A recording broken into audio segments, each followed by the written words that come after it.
ਉਸ ਦਿਨ ਸਵੇਰ ਜਦੋਂ ਸੀਤੋ ਉੱਠੀ ਤਾਂ ਘਰ ਵਿੱਚ ਸਿਰਫ ਇੱਕ ਹੀ ਰੋਟੀ ਪਈ ਸੀ।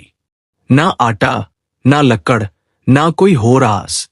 ਸੀਤੋ ਨੇ ਰੋਟੀ ਨੂੰ ਹੱਥ ਵਿੱਚ ਫੜਿਆ ਤੇ ਅੱਖਾਂ ਭਰ ਆਈਆਂ। ਇੱਕ ਰੋਟੀ, 3 ਜਣੇ, ਇਹ ਕਿਸ ਨੂੰ ਦੇਈਏ? ਹਰਚੰਦ ਚੁੱਪ ਬੈਠਾ ਸੀ। ਗੋਪੀ ਭੁੱਖ ਨਾਲ ਮਾਂ ਵੱਲ ਤੱਕ ਰਿਹਾ ਸੀ। ਸੀਤੋ ਨੇ ਕਿਹਾ, ਬੱਚਾ ਭੁੱਖਾ ਹੈ, ਪਹਿਲਾਂ ਇਸ ਨੂੰ ਦੇ ਦਈਏ।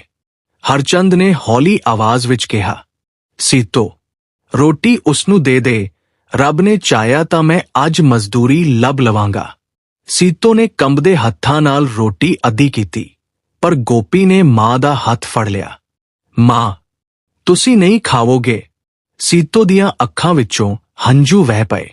ਉਸੇ ਵੇਲੇ ਦਰਵਾਜ਼ੇ ਤੇ ਹੌਲੀ ਠਕ-ਠਕ ਹੋਈ। ਹਰਚੰਦ ਨੇ ਦਰਵਾਜ਼ਾ ਖੋਲ੍ਹਿਆ। ਬਾਹਰ ਇੱਕ ਬਜ਼ੁਰਗ ਫਕੀਰ ਖੜਾ ਸੀ।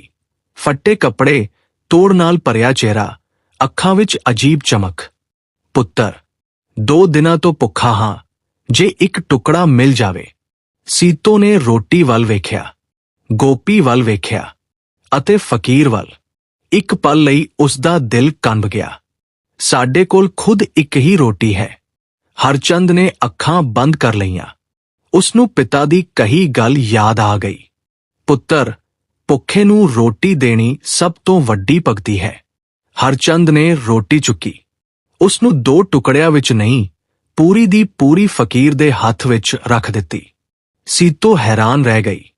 ਗੋਪੀ ਚੁੱਪ। ਫਕੀਰ ਦੀਆਂ ਅੱਖਾਂ ਭਰ ਆਈਆਂ। ਪੁੱਤਰ, ਤੂੰ ਆਪਣੀ ਕਿਸਮਤ ਦਾਨ ਕਰ ਦਿੱਤੀ ਹੈ। ਹਰਚੰਦ ਮੁਸਕਰਾਇਆ। ਬਾਬਾ, ਕਿਸਮਤ ਤਾਂ ਰੱਬ ਦੇ ਹੱਥ ਵਿੱਚ ਹੁੰਦੀ ਹੈ।